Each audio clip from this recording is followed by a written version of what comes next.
안녕하세요. 저는 경기도 부천에 사는 42살 직장인입니다. 중소기업에서 과장으로 일하고 있고 올해로 결혼 12년 차에 접어든 아들 하나 있는 평범한 가장이었습니다. 아내는 저보다 2살 어리고 결혼 전에는 성격도 밝고 다정한 편이었습니다. 연애할 때만 해도 제가 감히 아깝다고 느낄 정도로 저를 잘 챙겨줬고 직장에서 야근이라도 하면 자정 넘어서 찾아온 적도 있을 정도였죠. 내가 평생 당신 응원할게. 당신 같은 사람 만나려고 얼마나 기다렸는지 몰라. 그렇게까지 말해줬던 사람이었기에 전 진심으로 이 사람과라면 내 모든 걸 바쳐도 괜찮겠다 싶었습니다. 그런데 결혼하고 34년쯤 지나자 아내는 슬슬 말을 바꾸기 시작했습니다. 당신이 이 정도밖에 못 벌 줄은 몰랐지. 우리 엄마는 아빠보다 더 잘 나갔대. 남자가 돈만 벌면 다야. 아들은 나 닮아야지. 당신 닮으면 걔 인생도 꽝이야. 처음엔 그냥 힘들어서 푸념하는 줄 알았습니다. 그럴 수 있잖아요. 육아도 고되고 밖에 나가지도 못하니 답답할 수도 있고. 그래서 참고 또 참았죠. 근데 점점 말에 수위가 높아졌습니다. 내가 너 같은 사람이랑 결혼해서 진짜 인생 꼬였다.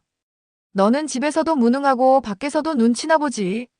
차라리 내가 남자였으면 애 아빠 노릇 제대로 했을 거야. 그렇게 말하면서도 정작 저는 매달 320 벌어오고 집 대출도 제 명의로 끌었고 전세 계약도 모두 제 몫이었습니다.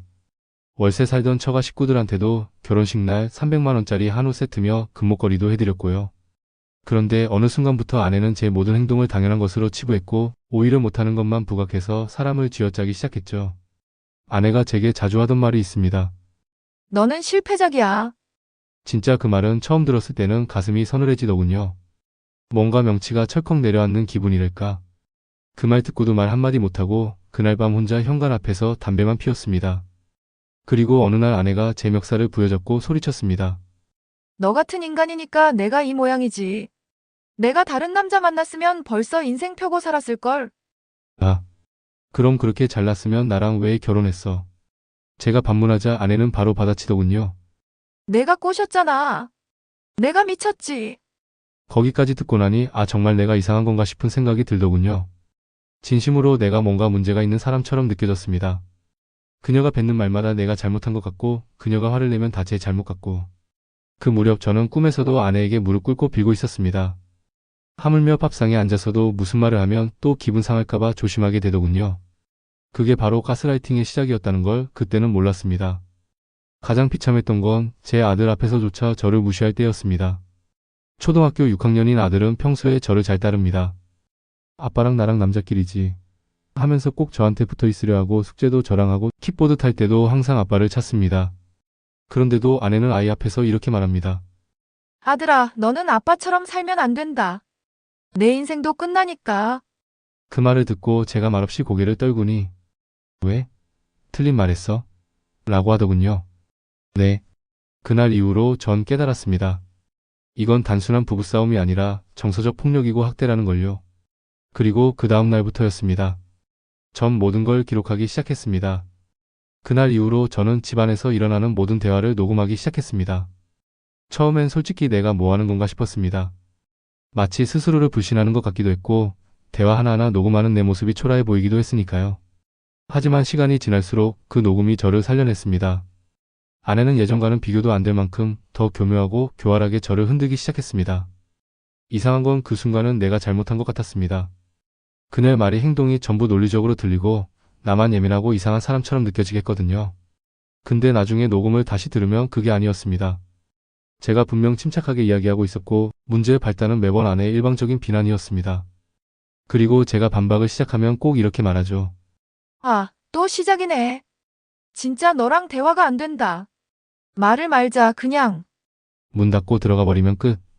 그렇게 매번 말문이 막히고 내가 이상한 사람처럼 느껴지고 결국 나는 스스로에게 내가 너무 예민했나 하고 되물으며 스스로를 몰아붙이게 되죠.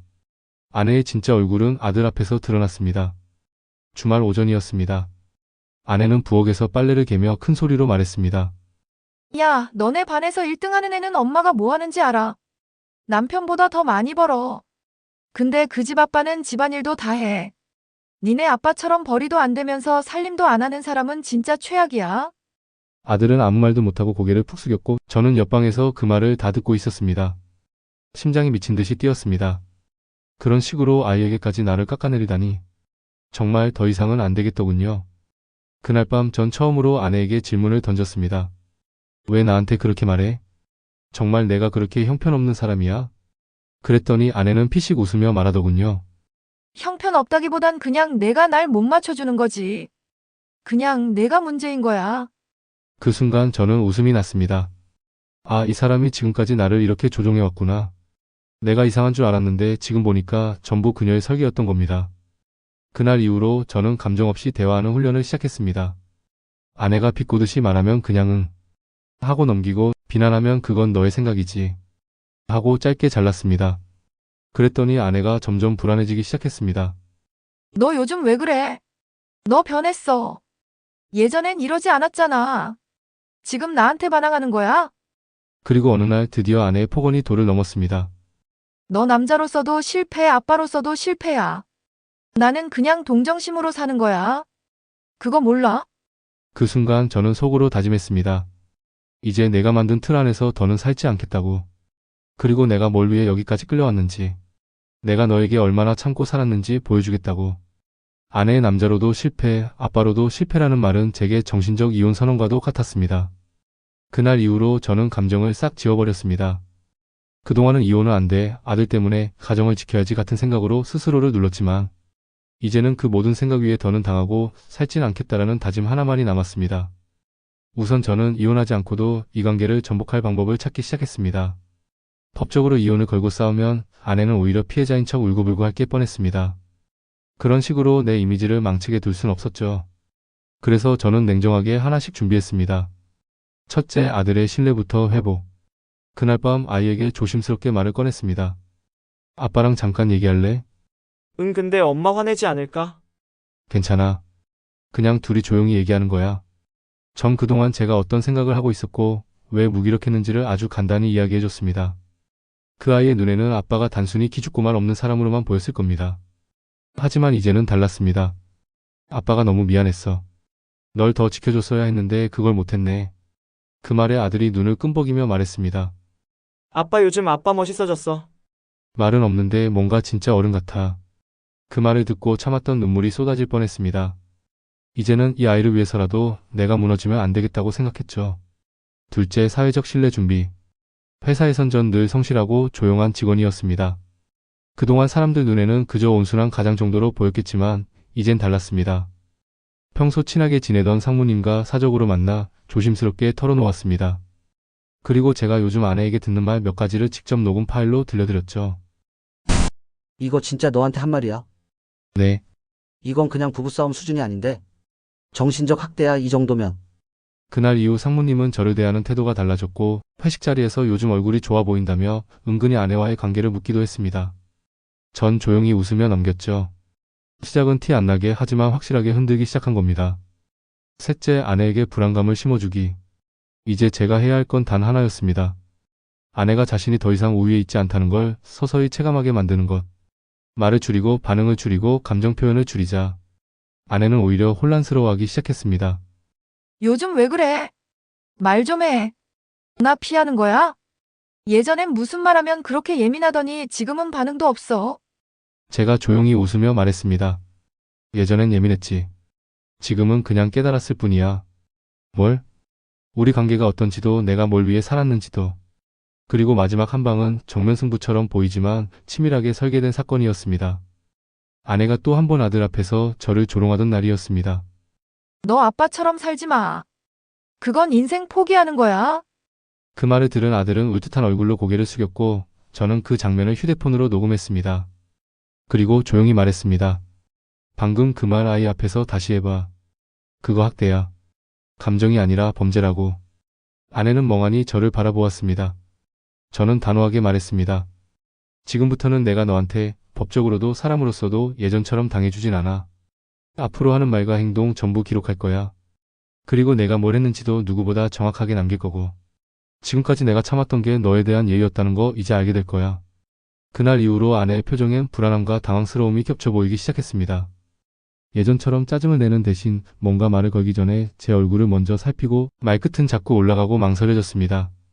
자기야, 나 요즘 좀 예민했었지. 그냥 힘들어서 그랬던 것 같아. 정신을 차린 지금에서야 보니 그 말은 사과가 아니라 위험을 감지한 사람이 흔드는 미끼였죠. 내가 위험하다고 느껴졌으니 한 발 물러서 주겠다. 그러니까 너도 다시 물러서라는 일종의 방어기제. 근데 저는 그 미끼를 물지 않았습니다. 이제는 내가 게임의 주도권을 쥐고 있었으니까요. 전 아주 작은 부분부터 관계를 되돌리기 시작했습니다. 아내가 밥은 먹었어? 라고 묻는다면 그건 내가 궁금해서 물은 거야? 아니면 예상한 거야? 아내가 요즘 말이 없네라고 하면 예전엔 내 말이 문제라며? 지금은 말이 없다고 문제냐? 아내가 내가 그렇게 나빴어? 라고 하면 아니 너는 그냥 상대방의 마음에 관심이 없는 사람이었을 뿐이지. 이제는 내가 질문하고 그녀가 머뭇거리며 대답을 잊지 못하는 장면이 반복됐습니다. 그리고 결정적인 날이 왔습니다. 아내가 평소처럼 감정적으로 대화를 몰아가려다 제가 아주 담담하게 하나의 파일을 꺼냈습니다. 이거 들어볼래? 너랑 나 사이에 언제부터 선이 어긋났는지. 아내는 당황하며 손사래를 쳤습니다. 아니, 그걸 왜 녹음해? 너무 소름 돋잖아. 그래서 제가 말했습니다. 그래. 소름이겠지. 너도 이제 알겠지. 내가 얼마나 오래 참고 있었는지. 나는 내가 원하는 남편이 되기 위해 모든 걸 희생했어. 근데 너는 나를 조롱했고 무시했고 쓰레기처럼 취급했지. 그래서 이제는 내가 원하는 남편이 되어보기로 했어. 내가 날 지키는 남편. 아들에게 부끄럽지 않은 아빠. 아내는 아무 말도 하지 못했습니다. 그날 밤 아내는 처음으로 식탁에 앉아 저를 빤히 바라봤습니다. 그리고 조용히 말했습니다. 이제 나 어떻게 해야 돼? 전 웃으며 대답했습니다.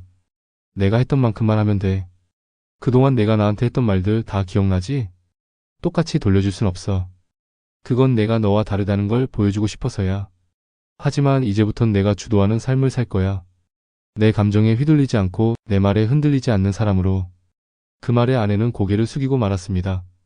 그리고 그날 이후 더 이상 너 때문에라는 말은 나오지 않았습니다. 아들은 자연스럽게 저와 더 가까워졌습니다.